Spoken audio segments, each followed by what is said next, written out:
ಇಡೀ ನನ್ನ ಮಾತಲ್ಲ ಅವರು ಒಂದು ಇದ್ದಿಲ್ಲ. ಈಗ ನಾವೇನಾದರೂ ಕೆಲಸ ಮಾಡಿದರೆ ಯಾರಿಗೂ ತೊಂದರೆ ಆಗೋದು, ಕೆಲಸ ಮುಗಿದು ಈಗ ಯಾರು 10 ಲಕ್ಷ ಗ್ರ್ಯಾಂಟ್ ಅಂತ ಅವ್ರು ಹೇಳ್ತಾ ಇದ್ದಾರೆ. ಅಲ್ಲಿ 2 ಲಕ್ಷ ರೂಪಾಯಿ ಕೆಲಸ ಕೂಡ ಆಗಿದೆ. 10 ಲಕ್ಷ ದುಡ್ಡು ಹೊಡ್ಕೊಂಡು ತಿಂದಾಕಿ ಗೊತ್ತಾಗಿದೆ. ಈಗ ಕೆಲಸ ಮಾಡೋರು ನೀವು ರೆಡಿ ಪಡಿಸ್ಕೊಡಿ. ನಿಮ್ಗೆ ಯಾರನ್ನು ಪ್ರಶ್ನೆ ಮಾಡಿದ್ರೆ ನಮ್ಮನ್ನು ಕೇಳಿ ನಾನು ಹೇಳ್ತೀನಿ. ಈಗ ನಾವು ಇದ್ದುಕೊಂಡು ಯಾರೋ ಹೇಳಿದೆ ಅಂತೇಳಿ ಟಿಕೆಟ್ ನೀವು ನಿಲ್ಸಿಬಿಟ್ಟು 25 ಲಕ್ಷ ನಮ್ಮ MP ಅವ್ರು ಕೊಟ್ಟವ್ರೆ, ನಾನು 20 ಲಕ್ಷ ಗ್ರ್ಯಾಂಟ್ ಕೊಟ್ಟಿದ್ದೀನಿ.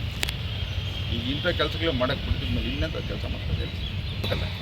ಲಕ್ಷ ಕೂಡ ಕೆಲಸ ಮಾಡಿಲ್ಲ, 10 ಲಕ್ಷ ಬಿಲ್ ಮಾಡಿಕೊಂಡವ್ರೆ. ಏನು ನಮ್ಮ ಕಡೆಗೆ ಹಂಗೆ ಮಾಡ್ತಾಯಿದ್ದೀರಾ? ಜನಕ್ಕೆ ಒಳ್ಳೇದಾಗಬೇಕು ನಾಳೆ. ಈಗ ಏನು ಎಷ್ಟು ಪ್ರಾಬ್ಲಮ್ ಇರೋದು? ಗುರುಭವನ ಇಲ್ಲ, ನೌಕರ ಭವನ ಇಲ್ಲ, ಅಂಬೇಡ್ಕರ್ ಭವನ ಇಲ್ಲ, ಸರಿಯಾದ ಒಂದು ಹಾಸ್ಪಿಟ್ಲ್ ಇಲ್ಲ. ಯೋಚನೆ ನೋಡ್ಬೇಕಲ್ಲ ಇವೆಲ್ಲ.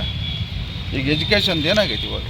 ಗುರುಭವನ ನಿರ್ಮಾಣ ಸ್ಥಳಕ್ಕೆ ಶಾಸಕ BN ರವಿಕುಮಾರ್ ಭೇಟಿ, BO ಜೊತೆ ಚರ್ಚೆ, ಕಾಮಗಾರಿ ನಿರ್ಬಂಧವಿಲ್ಲದೆ ಪೂರ್ಣಗೊಳಿಸಲು ಸೂಚನೆ. ಶಾಸಕ BN ರವಿಕುಮಾರ್ ಅವರು ನೂತನವಾಗಿ ನಿರ್ಮಾಣಗೊಳ್ಳುತ್ತಿರುವ ಗುರುಭವನದ ಸ್ಥಳಕ್ಕೆ ಅಧಿಕಾರಿಗಳೊಂದಿಗೆ ಭೇಟಿ ನೀಡಿ ವೀಕ್ಷಣೆ ಮಾಡಿದರು. ಈ ವೇಳೆ BO ನರೇಂದ್ರ ಕುಮಾರ್ ಅವರೊಂದಿಗೆ ಚರ್ಚೆ ನಡೆಸಿದ ಶಾಸಕರು, DDPI ಅವರೊಂದಿಗೆ ನಾನು ಮಾತುಕತೆ ನಡೆಸುತ್ತೇನೆ, ಅವರು ಸಹ ಸ್ಥಳ ವೀಕ್ಷಣೆ ಮಾಡಲಿ. ಈಗ ನಡೆಯುತ್ತಿರುವ ಕಾಮಗಾರಿ ಯಾರಿಗೂ ತೊಂದರೆ ಆಗದಂತೆ ಶೀಘ್ರವಾಗಿ ಪೂರ್ಣಗೊಳ್ಳಬೇಕೆಂದು ಅಧಿಕಾರಿಗಳಿಗೆ ಸೂಚಿಸಿದರು. ಈ ಹಿಂದೆ ಗುರುಭವನ ನಿರ್ಮಾಣಕ್ಕೆ 10 ಲಕ್ಷ ರು ಅನುದಾನ ನೀಡಲಾಗಿದೆ ಎಂದು ಹೇಳಲಾಗಿದ್ದರೂ ವಾಸ್ತವದಲ್ಲಿ 2 ಲಕ್ಷ ರು ಕೆಲಸವೂ ನಡೆದಿಲ್ಲ. ಆದರೆ 10 ಲಕ್ಷ ರು ಬಿಲ್ ಮಾಡಿಕೊಂಡಿದ್ದಾರೆ ಎಂಬ ಆರೋಪವನ್ನು ಶಾಸಕ BN ರವಿಕುಮಾರ್ ಮಾಡಿದರು. ಈಗ ಇಲ್ಲಿ ನಡೆಯುತ್ತಿರುವ ಕೆಲಸಕ್ಕೆ ಯಾವುದೇ ರೀತಿಯ ಅಡ್ಡಿಪಡಿಸಬಾರದು ಎಂದು ಸ್ಪಷ್ಟ ನಿರ್ದೇಶನ ನೀಡಿದರು. ಗುರುಭವನ ಎಂದರೆ ಶಿಕ್ಷಕರಿಗೆ ಅತ್ಯಂತ ಮಹತ್ವದ ಯೋಜನೆ. ನಾವೆಲ್ಲರೂ ಗುರುಗಳ ಮಾರ್ಗದರ್ಶನದಲ್ಲೇ ಬೆಳೆದವರು. ಆದ್ದರಿಂದ ಗುರುಭವನಕ್ಕೆ ಮೊದಲ ಆದ್ಯತೆ ಕೊಡಬೇಕು. ಈ ಹಿಂದೆ ಗುರುತಿಸಿರುವ ಜಾಗದಲ್ಲಿ ಗುರುಭವನ ನಿರ್ಮಿಸಿದರೆ ಶಾಲೆಗೆ ತೊಂದರೆ ಉಂಟಾಗುತ್ತದೆ. ಅದು ವಾಸ್ತವಕ್ಕೂ ಸರಿಯಲ್ಲ, ಅವೈಜ್ಞಾನಿಕವಾಗಿದೆ. ಮಕ್ಕಳಿಗೆ ಆಟದ ಮೈದಾನ, ಟೆನ್ನಿಸ್ ಕೋರ್ಟ್ ಸೇರಿದಂತೆ ಭವಿಷ್ಯದಲ್ಲಿ ಅಗತ್ಯವಾಗುವ ವಿವಿಧ ಕ್ರೀಡಾ ಸೌಲಭ್ಯಗಳನ್ನು ಮನಸ್ಸಿನಲ್ಲಿಟ್ಟುಕೊಂಡು ಯೋಜನೆ ರೂಪಿಸಲಾಗಿದೆ ಎಂದು ಹೇಳಿದರು. BO ಅವರೊಂದಿಗೆ ಮಾತನಾಡಿದ ಶಾಸಕರು, ಯಾರಾದರೂ ಪ್ರಶ್ನೆ ಮಾಡಿದರೆ ನೇರವಾಗಿ ನನ್ನ ಬಳಿ ಹೇಳಿ, ನಾನು ಉತ್ತರಿಸುತ್ತೇನೆ. ಸಂಸದರಿಂದ 25 ಲಕ್ಷ ರು ಅನುದಾನ ಬಂದಿದೆ, ನಾನು 25 ಲಕ್ಷ ರು ನೀಡಿದ್ದೇನೆ.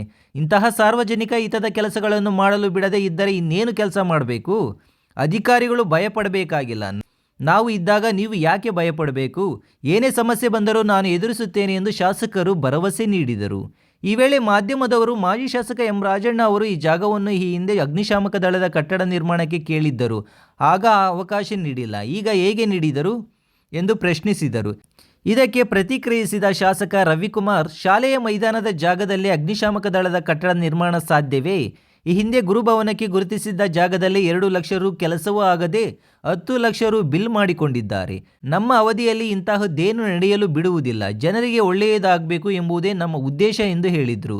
ಇನ್ನು ನಗರದಲ್ಲಿ ಇದುವರೆಗೂ ಗುರುಭವನ ಇಲ್ಲ, ನೌಕರರ ಭವನ ಇಲ್ಲ, ಅಂಬೇಡ್ಕರ್ ಭವನ ಇಲ್ಲ, ಸರಿಯಾದ ಆಸ್ಪತ್ರೆ ಕೂಡ ಇಲ್ಲ. ಇಂತಹ ಮೂಲಭೂತ ಸೌಲಭ್ಯಗಳನ್ನು ಜನರಿಗೆ ಒದಗಿಸಬೇಕಾಗಿದೆ. ಶಿಕ್ಷಣದ ಸ್ಥಿತಿಗತಿಗೂ ಹೆಚ್ಚಿನ ಗಮನ ನೀಡಬೇಕಾಗಿದೆ ಎಂದು ಪ್ರತಿಕ್ರಿಯಿಸಿದರು.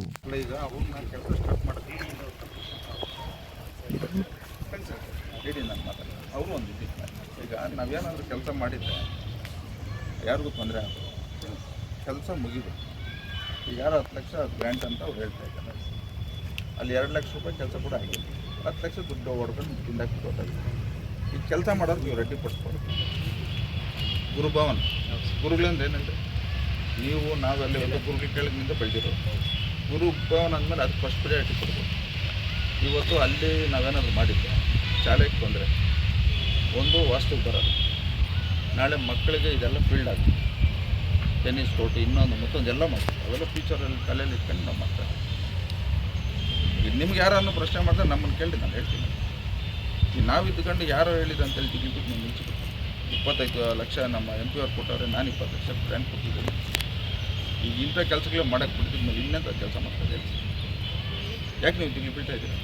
ನಾವಿರೋವಾಗ ಯಾಕೆ ದಿಗ್ಲು ಬೀಳ್ತಾ ಇದ್ದೀವಿ? ಅದೇನಪ್ಪ ಅಂದ್ರೆ ನಾವು ಫೇಸ್ ಮಾಡ್ತೀವಿ, ಮಾಡಬೇಕಾದ್ರೆ ಅದು ಅವಾಯ್ಡ್ ಮಾಡಿದ್ರು. ಈ ಗುರುಭವನ ಅಲ್ಲಿ ಬರಬಾರ್ದು ಹಾಕ್ಬಿಟ್ಟಿದ್ದೀರಾ, ಅದು ಇದು ಅಂತೇಳಿ ರಾಜನ್ ಫೀಲ್ಡಲ್ಲೇ ಇಲ್ಲಿಗೆ ಅಲ್ಲ ಯೋಚನೆ ಮಾಡಬೇಕಲ್ಲ. ಲಕ್ಷ ಕೂಡ ಕೆಲಸ ಮಾಡಿಲ್ಲ, 10 ಲಕ್ಷ ಬಿಲ್ ಮಾಡಿಕೊಂಡವ್ರೆ. ಏನು ನಮ್ಮ ಕಡೆಗೆ ಹಂಗೆ ಮಾಡ್ತಾಯಿದ್ದೀರಾ? ಜನಕ್ಕೆ ಒಳ್ಳೇದಾಗಬೇಕು ನಾಳೆ. ಈಗ ಏನು ಎಷ್ಟು ಪ್ರಾಬ್ಲಮ್ ಇರೋದು? ಗುರುಭವನ ಇಲ್ಲ, ನೌಕರ ಭವನ ಇಲ್ಲ, ಅಂಬೇಡ್ಕರ್ ಭವನ ಇಲ್ಲ, ಸರಿಯಾದ ಒಂದು ಹಾಸ್ಪಿಟ್ಲ್ ಇಲ್ಲ. ಯೋಚನೆ ನೋಡ್ಬೇಕಲ್ಲ ಇವೆಲ್ಲ. ಈಗ ಎಜುಕೇಷನ್ ಏನಾಗೈತಿ ಇವಾಗ?